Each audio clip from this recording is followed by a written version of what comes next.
days ago, and one of the guys was like, happy International Men's Day, and then I'm like, what are you looking forward to? And then Wakoto like, me, I'm just happy to be alive, surely.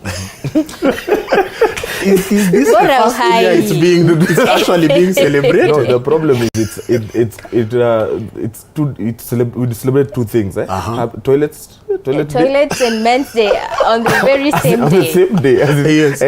It's already depressing as it is, right? So I think that's why even for him, he was like, okay, just happy to be alive. But imagine that's International Men's Day, no expectation. Absolutely. But it's stemming even from the fact that what do you do on Father's Day? How do we even celebrate our fathers? Women's Day is even, or Mother's Day is even celebrated in our, whether it's whatever congregation, whether it's in the church, we celebrate Mother's Day. Father's Day is never mentioned. It passes as if nothing happened. It's just it's an International Man's Day.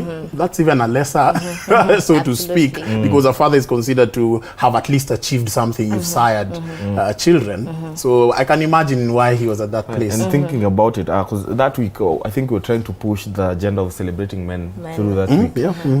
And we tried, and you could only find the men celebrating men. But it was even hard because I kept on asking, because one of the things I do, I'm a biker. So I went to the biker side and asked ladies, who did you celebrate this week? They're like, see, I just used the poster that everyone was using.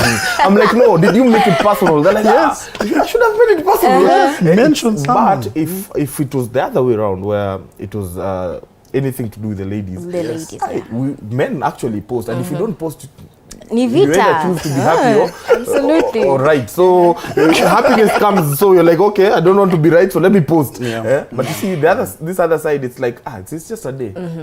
Let's move on. So when it comes to mental health, why don't men want to talk about it? Sasino, I'll ask you to go. I think first, the fact that if you do talk about your feelings, you're considered weak in just a general society. If a man talks about their feelings, people start to think you're too emotional for a man, and you could easily be branded as a sissy. So if I am going through a troubled time, then I don't share, because then I will come and tell you guys, hey, you guys don't know how last month was. I'll tell you when it is done.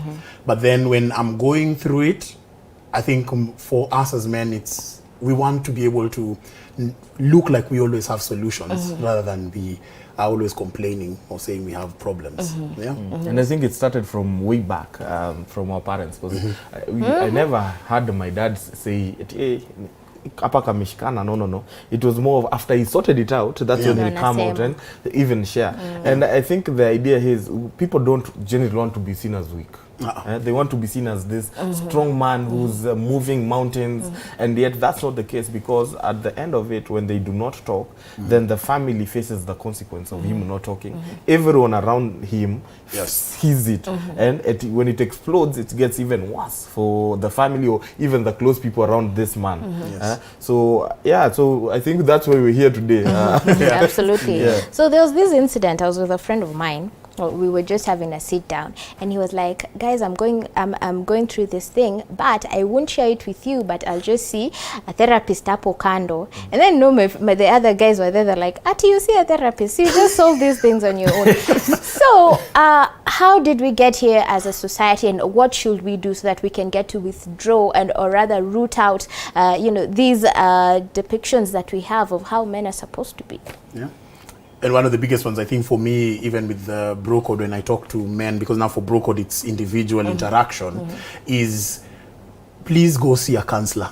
Counseling is not for mad people. Counseling is not for weak people.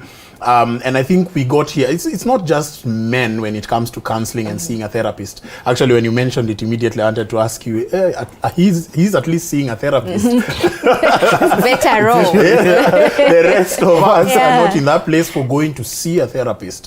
And I think it's from the place where we thought, by the time you're taking someone to see a therapist, it is when it is absolutely gone bad.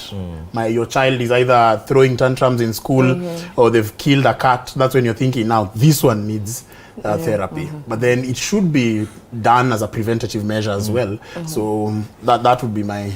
Because I think as for bro code is one-on-one, I believe in the aspect of having a place where you can, an outlet, so communal. So Men Let's Talk is basically bringing men together where they can be able to share and find support and without being judged. Because I think the idea there was, every time you hear a man is going through something, the only place that go to is either club, you know, ashike tu mbili, one for the road. Sayundi ataongea ama Sayundi ataongea na hata kumbuka nini alisema. But if we get a place where a man can talk soberly and without being looked at differently, but he's getting in touch with everything that is going around him, and he can find help, it would help even the men around us and even the generations to come of men. Absolutely. That we don't find ourselves when you tell someone go for therapy or come and let's share and have a conversation, they're like, we shouldn't be doing this, but it becomes a norm. So with this, when you're getting to go through these challenges here and there, who should be your first go-to contact? This is in terms of now, because it's different situations. There's single men out there, there's married men, there's older men, and then there's now the boys or younger men.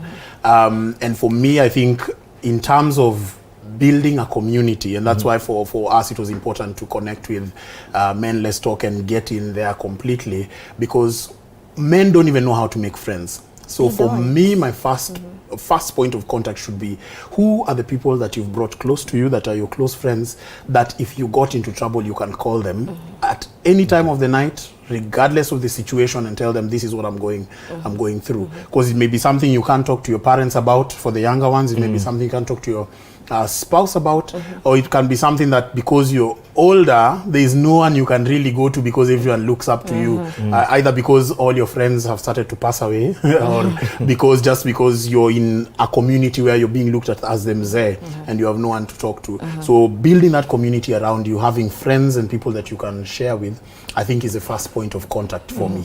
Yes. And what happens when you're in these groups, you know, of just guys there? Is it hard for some men to actually tell you this is what I'm going through, and what do you do so that you can get that information out of them? I think it doesn't just come out, because there are walls that you're trying to break. Okay, there are walls that you're trying to break. Have been built for years. Yes. So I think one of the key thing is a relationship.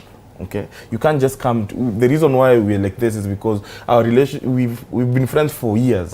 All right, so I expect that, you know, when there's something going on, I can call him and be like, hey bro, ni norma. But if there's that relationship is not there, then that person, it becomes hard. So you need to create an environment where this person feels safe, that they can be able to come to you without being judged. So even when you are talking, it's more of okay, and even you being vulnerable yourself and saying things like, hey, there's a week I went through this myself and it was the hardest thing, and even this person will start feeling, hey, yeah, if this guy can share, why am I not sharing where I'm at or what I'm going through at that time?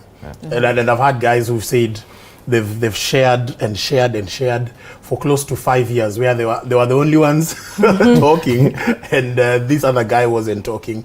And then at some point, this other person just got to the place they realized, wow, you've been sharing, I need to share my story as well. So yes. Absolutely. And when we got to talk about that women do have expectations when we're celebrating the day's apple, should men have expectations, and what kind of expectations should they have laid out on the table? I think just being appreciated, man, because I was making fun of my mom the other day. She texted me, she was like, yeah, men go through a lot, that even the food they provide, they look for money, but they're not even asked what they want to eat. It's either the kids or the mom decides, and then they're not asked. I was like, yeah, it's true. So imagine if even on that day you ask the man, hey, it's International Men's Day, we want to celebrate you. What do you feel like eating today? All right, it's not, it is something, it's not normal, but they'd be like, hey, yeah, someone cared. for me. Because normally the outside is already hard for us. You need to feel safe and loved and cared for, even just by words, and not just kila time ni wejipange.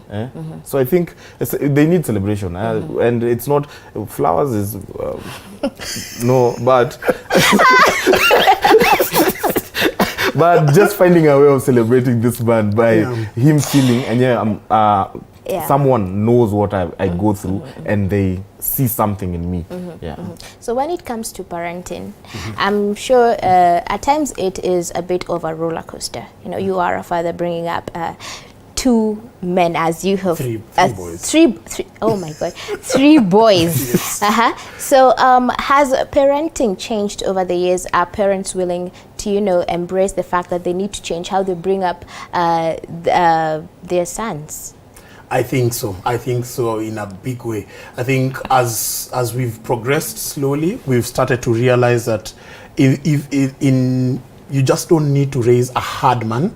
You also need to raise an emotionally aware man. So parenting has changed in that way, where we can sit down with our boys if they are crying and ask them, what is it you're feeling? Share it with me. So they're just saying, oh, me, I just feel bad. Tell me what that feeling bad really is. And because they are kids, then I will help them to identify, so what you're feeling right now is sadness. What you're feeling right now, those are tears of joy, for them to be able to differentiate the different things. Because I think the biggest thing for growing boys or men has been the fact that they can't identify what this emotion is. So for girls, they're constantly in a place where their mom is crying. Their mom, why are you crying? They're able to tell them, this is why I am crying, because I'm feeling this. But boys are not in that position. A mom doesn't want for the boy to cry. They don't want for the boy to go and play recklessly. They want them to be able to, what are you doing? You should be carrying things, you should be doing this. Allowing kids also to be kids and letting them know that this is the season you're in. You will grow into a different season as you progress and grow older. So that has really changed, I think, where parents are now understanding, well, if we do not pay attention to our children as boys, then we are losing them. Absolutely. In the long run. I agree with you. So I understand that you guys have an event which is coming up very soon. Maybe you could share the details on that. Yes, so because it's November. November. We are celebrating men. So we came up together with a few guys who saw the cause. Few guys who were like, okay, like Lancet, who were like, let's do this together. And we decided, okay, what can we do for the men? So we decided, because November is No Shave November, where we celebrate mental health, people to share their mental health state, and also prostate cancer, which is a big deal for men. So on the 27th, we're having an event. It will start in the morning, 7:30, with the bikers riding around Nairobi, just to create awareness that this is here with us, and it needs to be handled, and it needs to be sorted out, or even people come and talk. Then have a screening if someone wants to be tested for prostate cancer. And this year we've even included ladies. Ladies in, as well. To not for prostate cancer, but for cervical. Yes.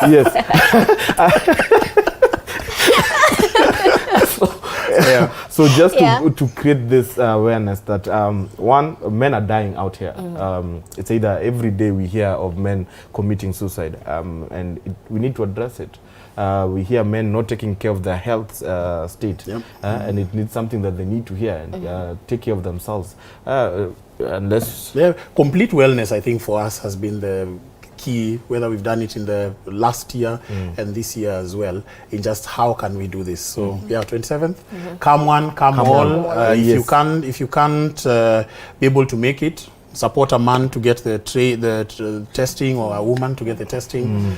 Bring along your friends, bring along other men, other ladies, so that we can interact. We realize if we don't have the ladies come and have the conversation with us, tunajiongelesha, because ladies are our biggest support. Just in you noticing our beards, that is And many times, That is wow. true. So that we are not, for us, it's not a competition. It's not men against women. Yeah. It is we are standing for men. That's our cause. But we do realize we need all stakeholders involved to be able to accomplish our goal. On the 27th, I will be at 5th Avenue. Our ride will start from Shell, Hurlingham, all the way to do a circuit in Nairobi, then end up there for our talk. Taweza sana. Taweza sana. So thank you so much for your time and for coming here and for delving into this matter of mental health when it comes to men, and also on health in general when it comes to men and women as well. So what's your parting shot, before we get to the end of this? I think for a man, you don't need to do it alone. You're created for something big and greater. The saddest thing is for you to give up and not see the future in yourself. So we are here to stand with you. Yeah. Yes. I think mine would be, you are a man already. You're not trying to become a man. So just take up the role. Just take up the role, grab it. I think one of the biggest advice I've been given this week has been, do not apologize for the space that you're in. So don't apologize for being a man. Go out, be a man, stand on it and accomplish. People need you out here. Yeah. Amazing. Thank you so much for your time. Thank you so much for those parting shots. They were